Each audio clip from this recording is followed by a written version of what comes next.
дар идомаи сафари корӣ ба ноҳияи Данғара асосгузори сулҳу ваҳдати миллӣ пешвои миллат президенти ҷумҳурии Тоҷикистон муҳтарам Эмомалӣ Раҳмон дар даромадгоҳи деҳоти Пушинг бо буридани лентаи рамзӣ роҳи мошингарди Данғара Пушингро мавриди баҳрабардорӣ қарор доданд.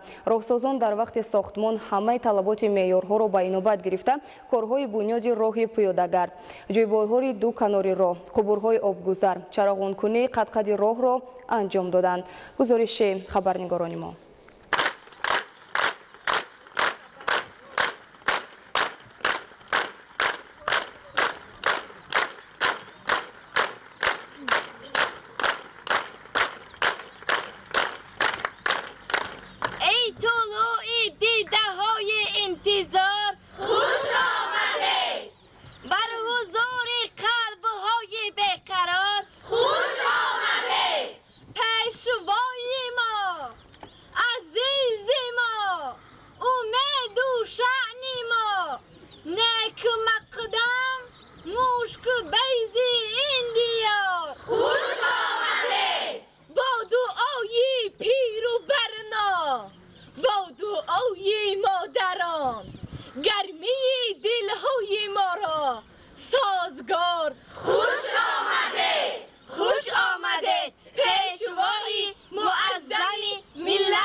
شما صاحب دل و درد آشنای جهان داند بزرگی شما را، جهان داند بزرگی شما را. شما جا در دل و در دیده های، شما جا در دل و در دیده های خوش آمده پیشوای معظمی ملت. خوش آمده پیشوای معظمی ملت. خدمتان خجسته باد.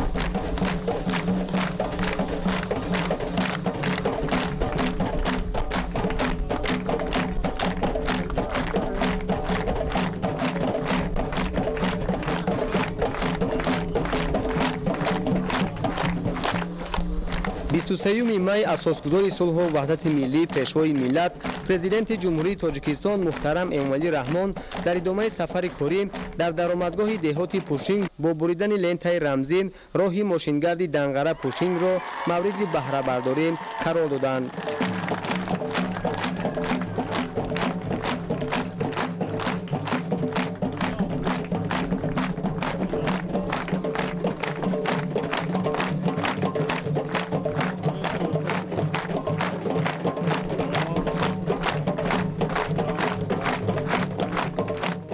این راه دهه‌های پوشینگ، علیجان، غجاوک و پرکمچی را با مرکز ناحیه دنغره می‌پیوندد و درازی آن 18 کیلومتر را تشکیل می‌دهد. اکنون بعد مورد بهره برداری قرار دادن راه ماشینگرد، هزارها نفر ساکنان دهه‌های پوشینگ، علیجان، غجاوک از این راه به طور ثمرناک استفاده می‌برند. رفت و آمد به ممنوعیت آدمان و نقلیات تمام فصل‌های سال تامین و انتقال مسافر و مال آسان می‌گردد.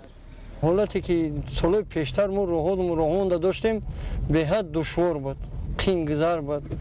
یک بار سیل می اومد 7-8 همین راه میموندیم، به مرکز ناحیه رسیدن نمیتونستیم. ҳоло бошад раҳои нав кардагӣ ба талаботи замона ҷавобгӯ соҳибкорои мо ҳамаи раҳои моро нав карда дигар шавай рӯзай рафтаистем ягон монеа раи мода нест. Вақти зимистон ина вақти боронгарида қинӣ буд. ҳоло бошад раҳода бемалол озодона мераишт.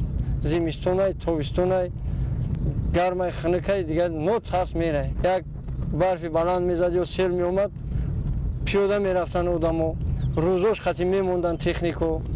Баъд бо як масъалаи дигар ки ҳамин раҳое ки ноҳамвор буд бисёр мошино таъмирталаб буданд. ҳозир бошад таъмирталабӣ ҳам кам шуда. бигзор ҳар як ҷавонмард кӯшиш кина бетараф намона ғайрат кина ватанро обод кина. Аз хона мехезем аз ҳамин даҳани дари хонамон то пойтахти ҷумҳурия бемалол мерем. ягон монеа сади рӯи мо намешавад. ҳазорон бор бо як бори дигар шукрона мекунем ба ҷаноби олӣ миннатдорӣ баён мекунем. баъд дар давоми бо ба соҳибкорое ки ҳамин корро пеш гирифта ба халқ ин қадар ёрдаму хубии худро мерасонанд ҳамаашда миннатдорем. мо ду сам дорем. ина нигоҳ як тарафш ина ба ита бурем агар сини пойтахт ё сини маркази ноҳия бурем ита мерем. Не ки бо раҳи нав кардиян ина ба ита раҳи нав қати метавонем кангир бурем, метавонем советский бурем, метавонем ховалинг бурем, метавонем сари хосор бурем. то ким ҷора раҳо ҳӯшидагиян бемалол озодона мерем. ягон танқисӣ нест. ҳазорон бор бо як бор дигар шукрона мекунем ки чунин ободиё шуда. бунёди роҳ дар арафаи 30-солагии истиқлолияти давлатии ҷумҳурии Тоҷикистон дар доираи солҳои рушди деҳот, сайёҳӣ ва ҳунарҳои мардумӣ тӯҳфаи арзандаи ҳукумати ҷумҳурии Тоҷикистон ба мардуми ноҳияи Данғара мебошад. зеро роҳи мошингард бо дастури бевоситаи сарвари давлат муҳтарам Эмомалӣ Раҳмон аз тарафи ҷамъияти дорои масъулияти маҳдуди роҳи тоҷик бо сифати баланд ва ҷавобгӯ ба талаботи стандартҳои роҳсозӣ бунёд карда шуд. мо дар деҳаи моҳпора ҳузур дорем. аз номи кулли сокинони деҳаи моҳпора ба ҳукумати ҷумҳурии Тоҷикистон, пешвои муаззами мо Эмомалӣ Раҳмон ва соҳибкорони бонангу бономуси диёрамон миннатдории хешро мерасонам. хушбахтона дар як муддати кӯтоҳ роҳҳои вайрона ва селшутаро таъмир намуда ба истифода доданд. дар роҳҳои селгузар кӯпрукҳои нави ба селу борон тобовар сохта шуд. акнун сокинони деҳа бемалол ба маркази ноҳия дар ҳама фаслҳои сол бедушворӣ рафта меоянд. он душворию мушкилиҳои роҳро сокинони деҳа аз ёд намебароранд. вақте ба маркази деҳа рафтанашон ин роҳҳо вайрону валангор, техника кам буд. ҳатто буд он воқеаҳое ки ба трактору мошинаҳои боркаш часпида кашола шуда мерафтанд. ҳатто рӯзҳое буд ки дар набудани техника ман худам шахсан пиёда барои хабаргирии падару модарам ба маркази ноҳия рафта омада будам. хушбахтона ҳамаи ин мушкилиҳо паси сар шуд. обу ободӣ роҳу озодӣ гуфтаанд. акнун ба шарофати ғамхории пешвои муаззами мо ҳукумати ҷумҳурии Тоҷикистон ва соҳибкорони диёрамон бемалол бо ин роҳи ҳамвору мунфарш тозаи озода ба маркази ноҳия рафта меоянд. роҳсозон дар вақти сохтмон ҳамаи талаботи меъёрҳоро ба инобат гирифта корҳои бунёди роҳи пиёдагард, ҷӯйборҳои ду канори роҳ, қубурҳои обгузар, чароғонкунии қад-қади роҳро анҷом доданд. бари роҳи мошингард дар минтақаҳои гуногун аз 4,5 то 14 метрро дар бар мегирад. барои чароғонкунии роҳи мазкур дар маҳалҳои аҳолинишин 240 адад сутунпоям бо чароғҳо шинонида шудааст. солҳои 2019-2021 аз ҷониби пешвои муаззами миллат, асосгузори сулҳу ваҳдат ҷаноби оли муҳтарам Эмомалӣ Раҳмон солҳои рушди деҳот, сайёҳӣ ва ҳунарҳои мардумӣ эълон шудааст. мо дар роҳи 18 километраи Бошблоқ Пушин қарор дорем. соҳибкорони ватанӣ як ҳисси ватандӯстӣ дошта тасмим гирифтанд, роҳи 18 километраро асфалтпӯш карданд. пеш вақто мошинҳо, техникаҳо ба воситаи раҳҳои сангфарш ҳаракат мекарданд, душвор буд. ҳоло озодона дар муддати кӯтоҳ рафт омад карда истодаанд. роҳҳои байни деҳаам соҳибкорони ватанӣ асфалтпӯш карданд. пештар роҳҳои хок сангфарш буд. кӯдакон мисол ба муассиса бо як душвории чангу хок ба муассиса ва дигар ҷойҳо мерафтанд. ҳоло озодона تازه به مؤسسه ها می روند. ما همه باشندگان این دهه و پیشوای ملت و اساسگزار صلح و وحدت با صاحبکاران وطنی میناداری خود را بیان میکنیم. شاهراه 18 کیلومتری باشبلاق پوشینگ به استفاده داده شد. حالا ما باشه در 10مین کیلومتر این راه قرار داریم. با سعی و زحمت های پیشوای معظم ملت این راه ها که در پیش راه های نه اونقدر به طلبات مثال زمان جوابگو بودند، امروز باشد به طلبات زمان جوابگو هستند و ساکنان این دهه، ساکنان این منطقه از این راه بهره برده ایستادند. مشکلی مردمی این دهه پشت سر شد. ساعتها مثال آن دقیقه هایی که در این راه صرف میکردن این روز باشد با وقتی کوتاه از دهه به مرکز ناحیه مثال رهسپار میشوند. این یک مشکلی مردم را نسبتاً آسان گرداند. 5-6 سال پیش بودن ماشین ها حرکت نمیکردن، حسابی تعمیر نبودن راه ها، حسابی اسفالت پوش نبودن راه ها. ما میشه ساعت ها مثال در راه با یک عذاب با یک مشقت و مرکز ناحیه رهسپار میشدیم.